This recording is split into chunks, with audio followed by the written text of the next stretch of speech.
सभी साथी जुड़ जाएं, उसके बाद मैं मेरी बात को आप सभी के समक्ष रखूंगा। जितने भी साथी हैं सभी साथी जुड़ते जाएं और इस लाइव को शेयर करें।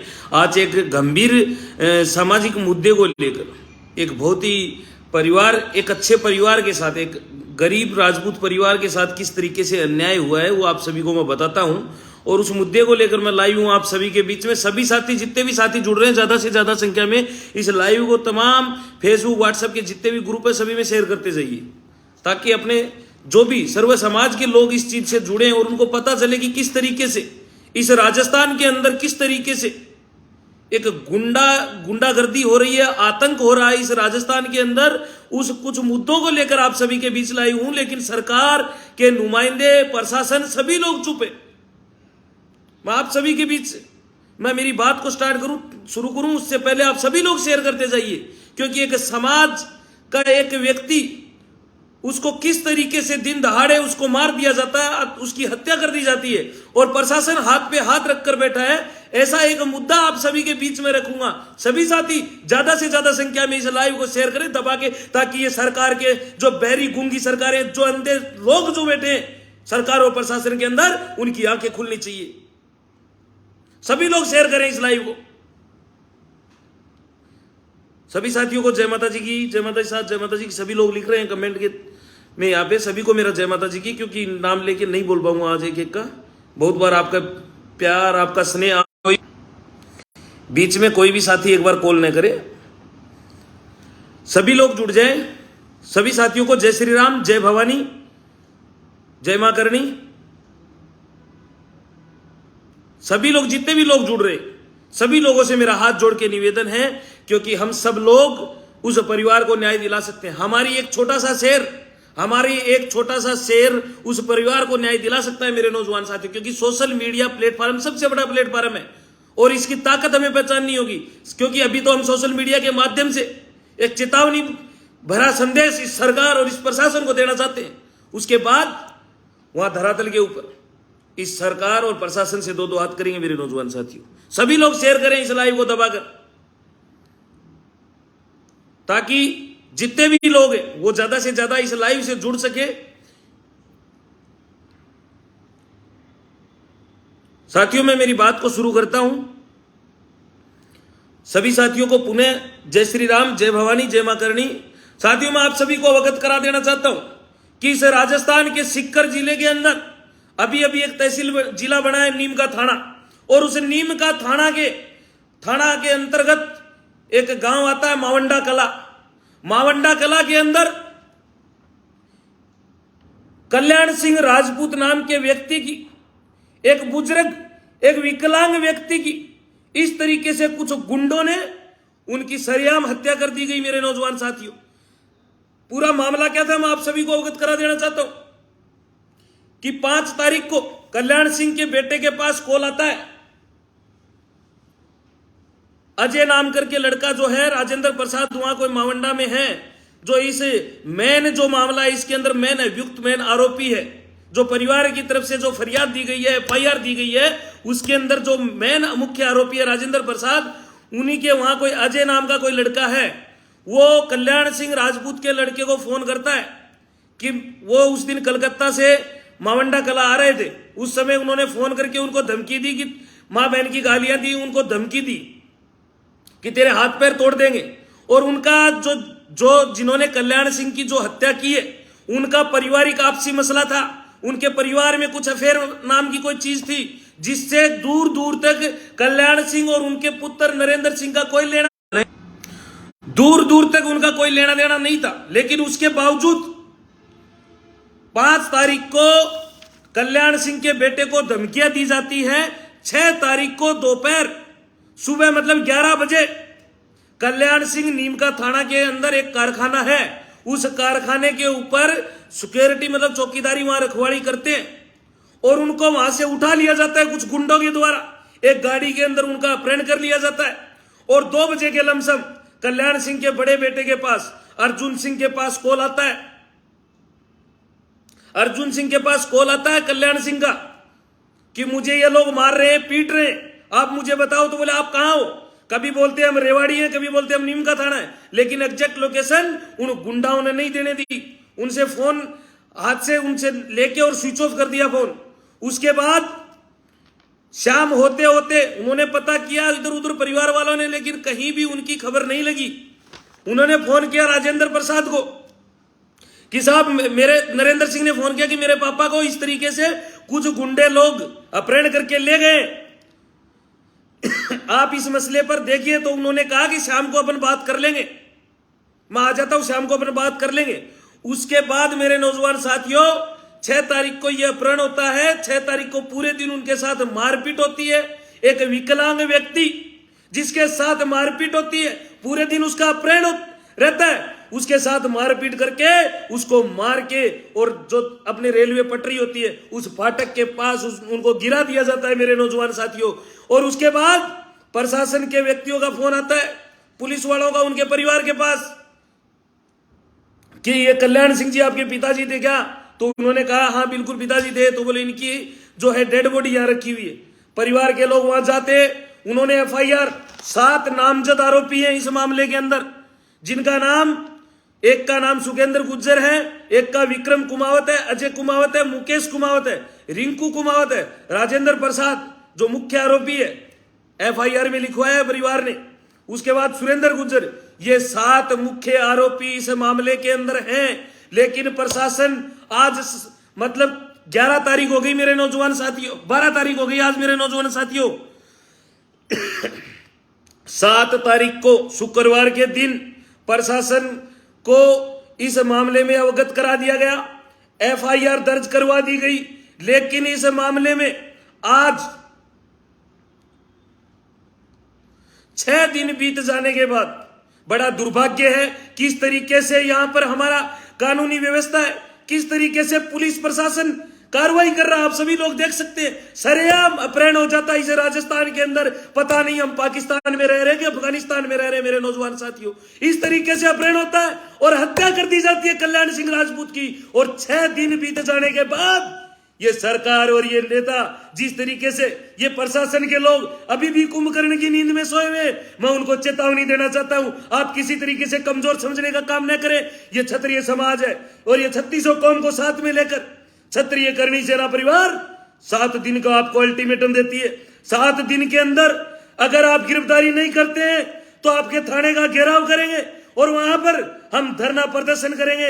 और उस समय जो कुछ भी होगा उसकी जिम्मेदारी संपूर्ण रूप से प्रशासन व सरकार की होगी। इसे किसी तरीके में हल्के लेने की कोशिश न करें, क्योंकि इस तरीके से घटनाएं सरेआम हो जाती है और प्रशासन के लोग हाथ पे हाथ रखकर बैठे रहते हैं। मैंने वहां थाने के अंदर 1-2 अधिकारियों को फोन किया कि साहब वो जांच कर रहे हैं, कोई बोलता है मेरा ट्रांसफर हो गया।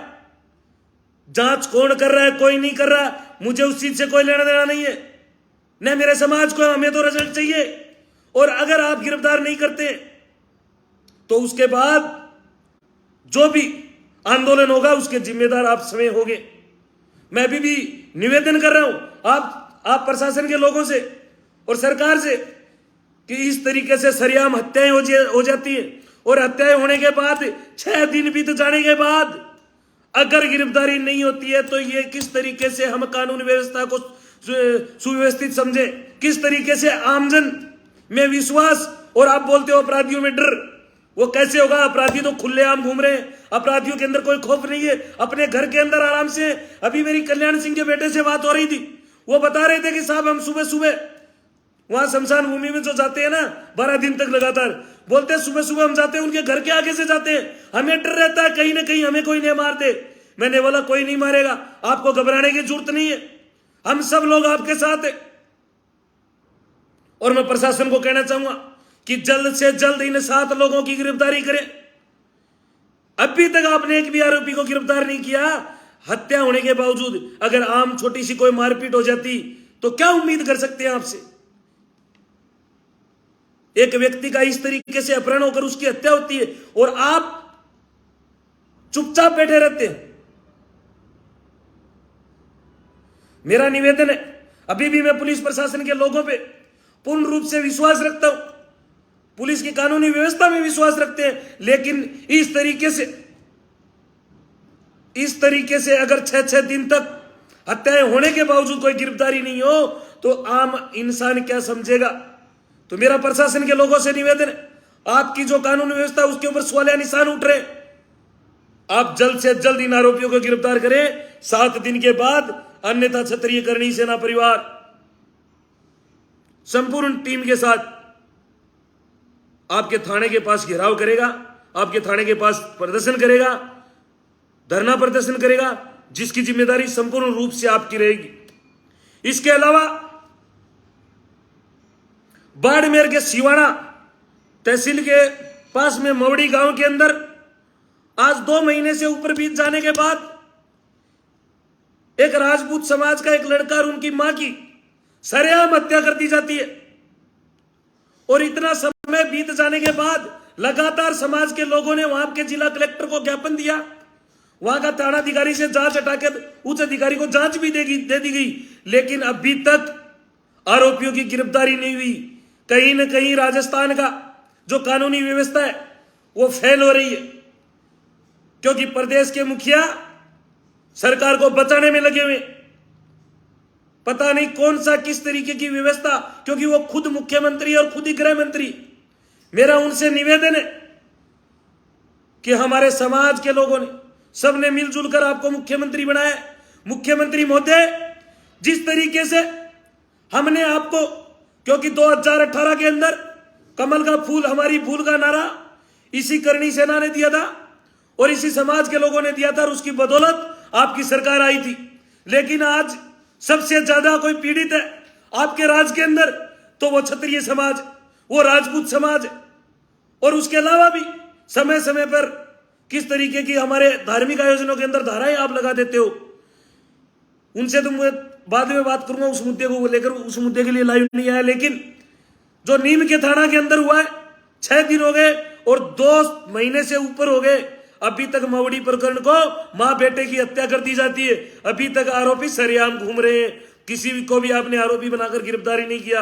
आपका प्रशासन क्या कर रहा है, आपकी सरकार क्या कर रही है, इस पर जल्दी हमारे साथी वहां बाड़मेर के जल्दी दोबारा जिला कलेक्टर को ज्ञापन देकर धरने पर बैठने वाले हैं। आपको बता देता हूं आगामी जानकारी के लिए, अगर आप कार्रवाई नहीं करते हैं तो संपूर्ण राजपूत समाज 3600 कौम को साथ में लेकर वहां धरना प्रदर्शन करेगा। वहां जो भी प्रदर्शन होगा, अगर शांति प्रिय प्रदर्शन चलता रहेगा, उससे अगर आप मानते हैं और आपके अगर थोड़ी बहुत भी कानों में आवाज बढ़ती है तो ठीक, अन्यथा फिर उग्र प्रदर्शन होगा और उस दौरान कुछ भी नुकसान होता है तो जिम्मेदारी संपूर्ण रूप से सरकार और प्रशासन की होगी। हम किसी भी सरकार, किसी भी प्रशासन के लोगों में के बहकावे में आने वाले लोग नहीं है। हम आप पे विश्वास करते, हम तंत्र पर विश्वास करते हैं, कानून व्यवस्था पर विश्वास करते हैं, लेकिन हमारे समाज के लोगों की इस तरीके से हत्याएं हो जाती है, उसके बावजूद भी प्रशासन के लोग पता नहीं कौन सी नींद में सोए हुए हैं, अभी तक कोई कार्रवाई नहीं कर रहे। चाहे वो बाड़मेर का प्रकरण हो और अभी ताजा प्रकरण नीम का थाना का हुआ है मेरे नौजवान साथियों। उसके अलावा उदयपुर के अंदर आप सभी को पता है कि उदयपुर में एक कन्हैया लाल की हत्या हुई थी। देश के अंदर हर जगह बहुत बड़ी पोस्ट वायरल हुई थी कि कहां गए करणी सेना वाले, वो फिल्मों का विरोध करते हैं, कहां गए राजपूत समाज के लोग। तो वहां पर मैं आपको जानकारी के लिए बता दूं कि उस कन्हैया लाल की हत्या करके भागने वाले उन दरिंदों को पकड़ाने वाले भी शक्ति सिंह चुंडावत और प्रहलाद सिंह चुंडावत थे मेरे नौजवान साथियों। और वो मुख्यमंत्री महोदय से भी हमारे समाज के लोगों के द्वारा वहां पर मिले और मुख्यमंत्री महोदय और उनके अधिकारियों ने विश्वास दिलाया था कि हम आपको सुरक्षा देंगे, क्योंकि विदेशों से उनके पास धमकी भरे कॉल आ रहे हैं मेरे नौजवान साथियों। उनकी सुरक्षा को लेकर खतरा है और वो लोग उन लोगों को नौकरी देने का भी वादा आदरणीय गहलोत साहब ने किया था मेरे नौजवान साथियों। लेकिन इतने समय बीत जाने के बाद न तो उनको सुरक्षा मिली न उनको नौकरी मिली। इस तरीके के झूठे प्रोपेगेंडा इस राजस्थान सरकार ने किए मेरे नौजवान साथियों। तो मैं कहना चाहूंगा सरकार के लोगों को, और जो भी लोग सरकार के सिस्टम में जो जुड़े हुए, जिन तक भी वीडियो पहुंचे ज्यादा से ज्यादा आप शेयर करो ताकि उन तक पहुंचे। उनसे कहना चाहूंगा अभी भी समय, आपके पास समय बचा है, मात्र 6-7 महीने का 7-8 महीने का समय बचा है। इसके अंदर अच्छे कार्य करें, ताकि हमें भी ये लगे कि हमने 5 साल जिस सरकार को जिताया और जिन्होंने 5 साल जिस सरकार ने निकाली वो अच्छे हमारे जो भी कार्य थे उन्होंने किए। तो मेरा निवेदन रहेगा, शक्ति सिंह और प्रहलाद सिंह को सरकार ने जो वादा किया था, आदरणीय गहलोत साहब ने जो वादा किया था, उन लोगों के साथ वहां पर मिलाकर उनको सम्मानित किया था और वादा किया था कि हम आपको सुरक्षा भी देंगे, क्योंकि विदेशों से कॉल आ रहे, जो आतंकवादी हैं उनके कॉल आ रहे, उन लोगों को खतरा है, उनकी जान को खतरा है। अगर कुछ भी उनके साथ होता है, अगर उनके साथ कहीं भी किसी तरीके की उनके साथ अगर कोई भी घटना होती है, प्रिय घटना होती है, तो उसकी जिम्मेदारी संपूर्ण राजस्थान सरकार की होगी, मेरे नौजवान मुख्यमंत्री महोदय की होगी। समय रहते चाहती है कि किस तरीके की घटनाएं होती हैं। अभी डूंगरपुर के अंदर कुछ समय पहले समाज के एक व्यक्ति की हत्या हुई थी, हमने मैसेज भी डाला था और बहुत से प्रशासनिक अधिकारियों से हमारी बात हुई थी, लेकिन उस मामले के अंदर सरकार के नुमाइंदों और हमारे समाज के भंवर सिंह सलाड़िया के नेतृत्व में वहां प्रदर्शन हुआ था और उसमें सहमति बन गई थी। मैं धन्यवाद देना चाहूंगा वहां के प्रशासन के लोगों का, वहां सरकार के नुमाइंदों का। लेकिन इसी तरीके का विश्वास आप नीम का थाना में भी दिखाइए, इसी तरीके का विश्वास आप बाड़मेर के सिवाना तहसील के मवड़ी में जो हुआ था, मां बेटे की जो हत्या हुई थी, उसमें भी दिखाइए। उसके अलावा शक्ति सिंह चुंडावत और प्रहलाद सिंह चुंडावत के साथ जिस तरीके से धमकी भरे कॉल आ रहे हैं, उनको मारने की धमकियां दी जा रही है, उनके साथ जो आपने वादा किया था उस वादे को भी निभाइए गहलोत साहब। अन्यथा ये राजपूत समाज के साथ 3600 कौम के लोग जुड़े हुए और आपको जवाब देंगे 2023 के अंदर वोट की चोट ये समाज 3600 कौम को साथ में लेकर मारेगा। तो इससे मेरा निवेदन रहेगा, समय रहते आप चेतिए और ये जो भी मामले आपको लाइव में बताए, चाहे वो नीम का थाना का हो, बाड़मेर का हो, उदयपुर वाला हो, इन मामलों पे जल्द से जल्द हमें रिजल्ट चाहिए। और नीम का थाना वाले के लिए विशेष बता देता हूं, जो मावंडा के अंदर मावंडा कला में कल्याण सिंह राजपूत की जो हत्या हुई है, उसमें समय रहते आज 6 दिन हो चुके हैं। प्रशासन जल्द से जल्द 7 दिन का हमने समय दिया है, 7 दिन में प्रशासन गिरफ्तार करे, अन्यथा क्षत्रिय करणी सेना परिवार अपने दल बल के साथ वहां आ रही है, प्रदर्शन करेगी समाज व सर्व समाज के लोगों को लेकर, जिसकी जिम्मेदारी संपूर्ण रूप से सरकार और प्रशासन की होगी। बहुत बहुत धन्यवाद। मैं संदीप सिंह चैनपुरा, प्रदेश अध्यक्ष क्षत्रिय करणी सेना परिवार राजस्थान।